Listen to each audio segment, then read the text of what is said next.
Assalamualaikum warahmatullahi wabarakatuh. Pada pertemuan ketiga ini, saya akan menjelaskan materi yaitu konsep penghasilan dalam akuntansi pajak, di mana saya bernama Devita Erdiana dengan NIM C0C020002. Langsung saja kita ke materinya.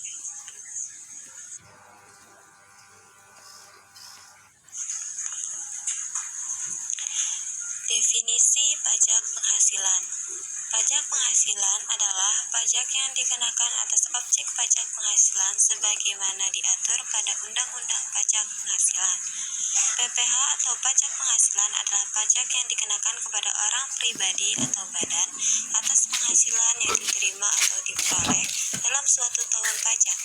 Penghasilan yang dimaksud dapat berupa keuntungan usaha, gaji, honorarium, hadiah, dan yang lainnya.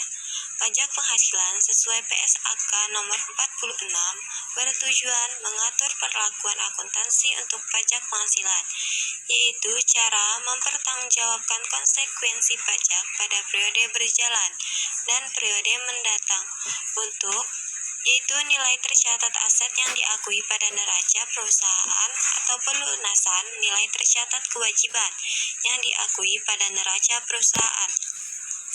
Adapun transaksi-transaksi atau kejadian-kejadian lain pada periode berjalan yang diakui pada laporan keuangan perusahaan. Pajak penghasilan yang dimaksud adalah pajak yang dihitung berdasarkan peraturan perpajakan yang berlaku.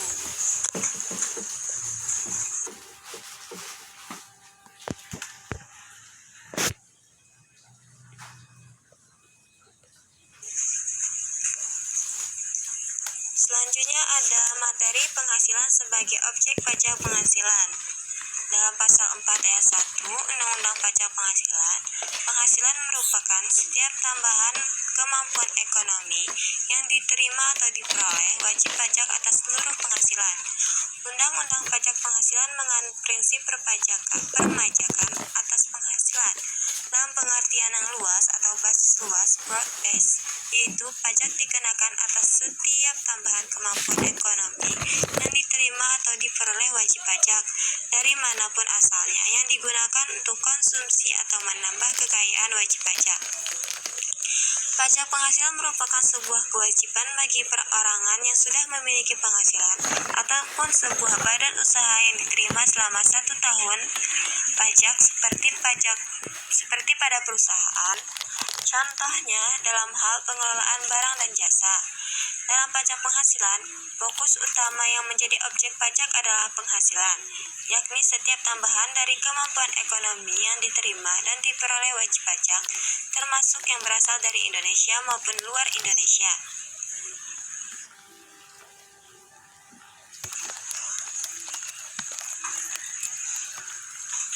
Ada berbagai objek pajak dari setiap jenis pajak yang dikenakan pada saat ini. Semuanya berfokus kepada penghasilan dari setiap wajib pajak termasuk 1. Penggantian atau imbalan berkenaan dengan pekerjaan atau jasa yang diterima atau diperoleh termasuk gaji, upah, tunjangan, honorarium, komisi, bonus, gratifikasi, uang pensiun, atau imbalan dalam bentuk lainnya, kecuali ditentukan lain dalam undang-undang ini.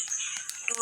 Hadiah dari undian atau pekerjaan atau kegiatan dan penghargaan. Ketiga, laba usaha.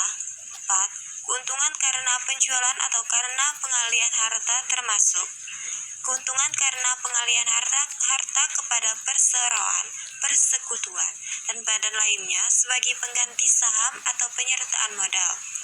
Adapun keuntungan karena pengalihan harta kepada pemegang saham, sekutu, atau anggota yang diperoleh perseroan, persekutuan, dan badan lainnya, serta keuntungan karena likuidasi, penggabungan, peleburan, pemekaran, pemecahan, pengambil alihan usaha atau reorganisasi dengan nama dan dalam bentuk apapun, Selanjutnya, keuntungan karena pengalihan harta berupa hibah, bantuan, sumbangan, kecuali yang diberikan kepada keluarga, saudara, dalam garis keturunan lurus, satu derajat, dan badan keagamaan, badan pendidikan, badan sosial termasuk yayasan, koperasi, atau orang pribadi yang menjalankan usaha mikro dan kecil, yang tentunya dan ketentuannya diatur lebih lanjut dengan peraturan Menteri Keuangan sepanjang tidak ada hubungan dengan usaha, pekerjaan, kepemilikan, atau penguasaan di antara pihak-pihak yang bersangkutan. Dan keuntungan karena penjualan atau pengalihan sebagian atau seluruh hak penambangan, tanda turut serta dalam pembiayaan atau permodalan dalam perusahaan pertambangan.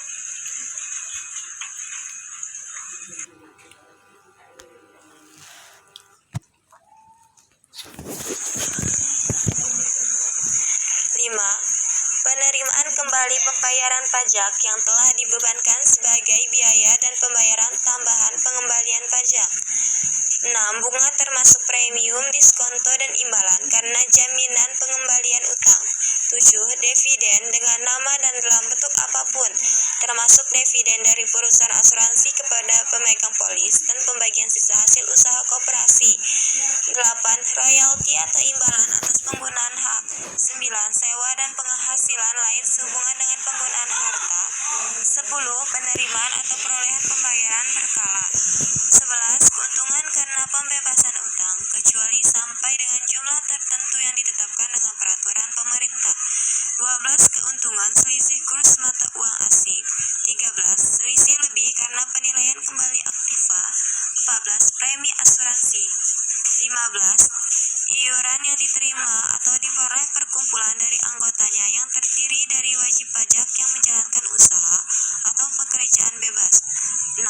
Tambahan kekayaan neto yang berasal dari penghasilan yang belum dikenakan pajak. 17. Penghasilan dari usaha berbasis syariah. 18. Imbalan bunga sebagaimana dimaksud dalam undang-undang yang mengatur mengenai ketentuan umum dan tata cara perpajakan. Dan 19 adalah surplus Bank Indonesia.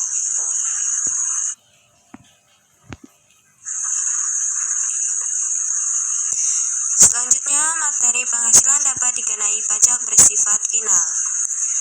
Penghasilan yaitu penghasilan berupa bunga deposito dan tabungan lainnya, bunga obligasi dan surat utang negara, dan bunga simpanan yang dibayarkan oleh koperasi kepada anggota koperasi orang pribadi. Selanjutnya, penghasilan berupa hadiah undian, penghasilan dari transaksi saham dan sekuritas lainnya, transaksi derivatif yang diperdagangkan di bursa, dan transaksi penjualan saham atau pengalihan penyertaan modal pada perusahaan pasangannya yang diterima atau perusahaan modal venture. Penghasilan dari transaksi pengalihan harta berupa tanah dan atau bangunan, usaha jasa konstruksi, usaha real estate, dan persewaan tanah dan atau bangunan, dan penghasilan tertentu lainnya yang diatur dengan atau berdasarkan peraturan pemerintah.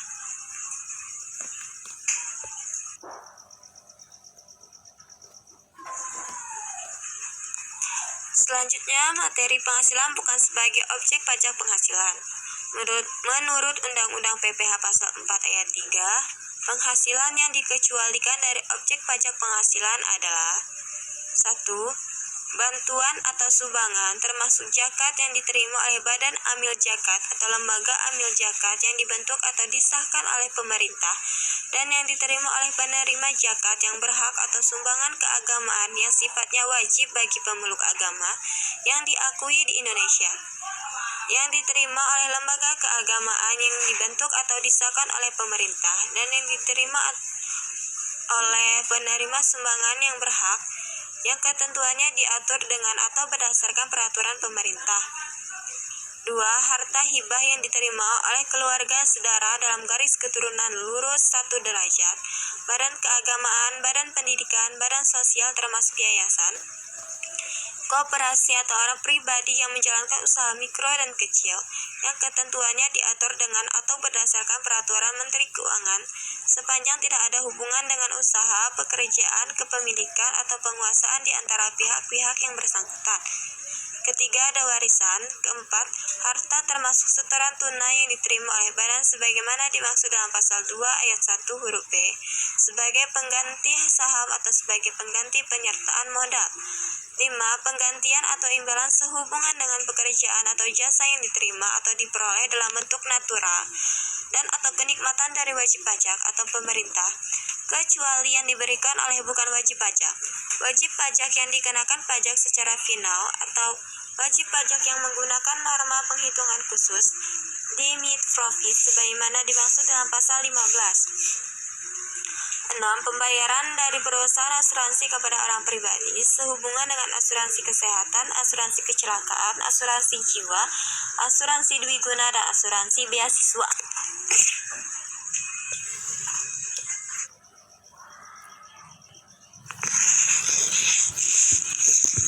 7. Dividen atau bagian laba yang diterima atau diperoleh perseroan terbatas sebagai wajib pajak dalam negeri, koperasi, badan usaha milik negara atau badan usaha milik daerah dari penyertaan modal pada badan usaha yang didirikan dan bertempat kedudukan di Indonesia, bukan merupakan objek pajak dengan syarat dividen berasal dari cabangan laba yang ditahan dan bagian perseroan terbatas, badan usaha milik negara dan badan usaha milik daerah yang menerima dividen kepemilikan saham pada badan yang memberikan dividen yang rendah 25% dari jumlah modal yang disetor. Selanjutnya, yang ke-8 yaitu ada iuran yang diterima atau diperoleh dana pensiun yang pendiriannya telah disahkan Menteri Keuangan, baik yang dibayar oleh pemberi kerja maupun pegawai. Selanjutnya ada penghasilan dari modal yang ditanamkan oleh dana pensiun dalam bidang-bidang tertentu yang ditetapkan dengan keputusan Menteri Keuangan. Bagian laba yang diterima atau diperoleh anggota dari perseroan komanditer yang modalnya tidak terbatas atas saham-saham persekutuan, perkumpulan, firma, dan kongsi termasuk pemegang unit penyertaan kontrak investasi kolektif. Selanjutnya ada penghasilan diterima atau diperoleh perusahaan modal venture berupa bagian laba dari badan pasangan usaha yang didirikan dan menjalankan usaha atau kegiatan Indonesia dengan syarat badan pasangan usaha tersebut merupakan perusahaan mikro kecil menengah atau yang menjalankan kegiatan dalam sektor usaha yang diatur dengan atau berdasarkan peraturan Menteri Keuangan dan sahamnya tidak diperdagangkan di Bursa Efek Indonesia. Beasiswa yang memenuhi persyaratan tertentu yang ketentuannya diatur lebih lanjut dengan atau berdasarkan peraturan Menteri Keuangan. Sisa lebih yang diterima atau diperoleh badan atau lembaga nirlaba yang bergerak dalam bidang pendidikan dan atau bidang penelitian dan pengembangan yang telah terdaftar pada instansi yang membidanginya, yang ditanamkan kembali dalam bentuk sarana dan prasarana kegiatan pendidikan dan atau penelitian dan pengembangan dalam jangka waktu paling lama 4 tahun sejak diperolehnya sisa lebih tersebut yang ketentuannya diatur lebih lanjut dengan atau berdasarkan peraturan Menteri Keuangan. Terakhir, bantuan atau santunan yang dibayarkan oleh Badan Penyelenggaraan Jaminan Sosial kepada wajib pajak tertentu yang ketentuannya diatur lebih lanjut dengan atau berdasarkan peraturan Menteri Keuangan.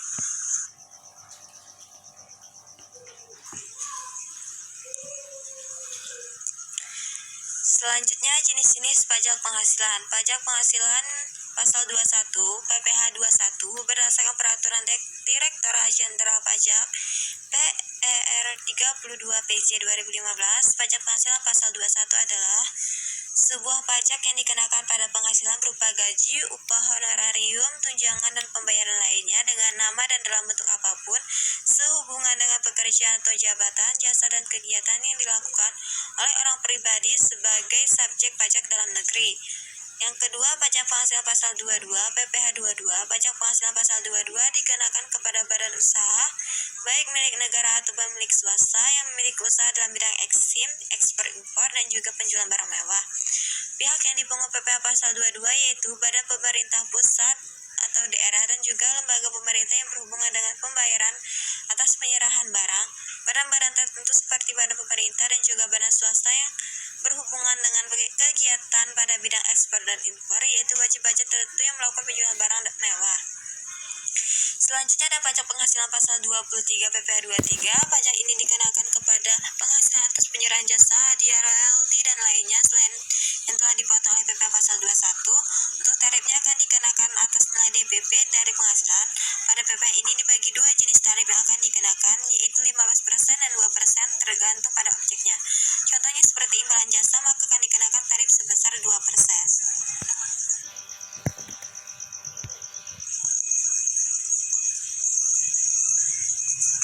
Pajak penghasilan pasal 4 ayat 2, yaitu PPh final. Pajak penghasilan pasal 4 ayat 2 merupakan sebuah pajak yang dikenakan pada jenis penghasilan yang wajib pajak dapatkan dan pemotongannya bersifat final oleh wajib pajak badan maupun wajib pajak pribadi. Pajak ini tidak bisa dikreditkan dengan pajak penghasilan terhutang. PPh 4 ayat 2 mempunyai tarif yang berbeda-beda dan setiap jenis pajaknya, maka dari itu PPh 4 ayat 2 ini sering dikatakan PPh final juga. Selanjutnya ada pajak penghasilan pasal 25 PPh 25. Pajak ini merupakan pajak penghasilan dapat dibayar secara angsuran dengan tujuan agar meringankan beban wajib pajak dan pajak terhutangnya dilunasi dalam jangka waktu 1 tahun dan pembayarannya tidak dapat diwakilkan melainkan harus dilakukan sendiri.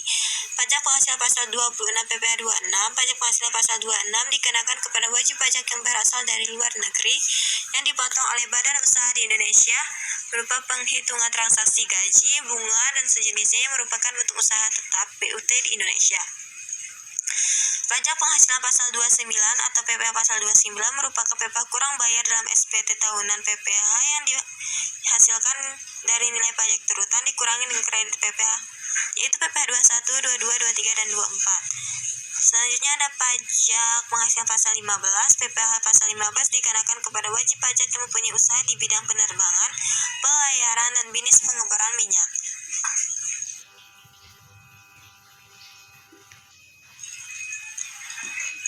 Baiklah, sekian presentasi dari saya. Saya akhiri. Wabillahi taufiq wal hidayah. Wassalamualaikum warahmatullahi wabarakatuh.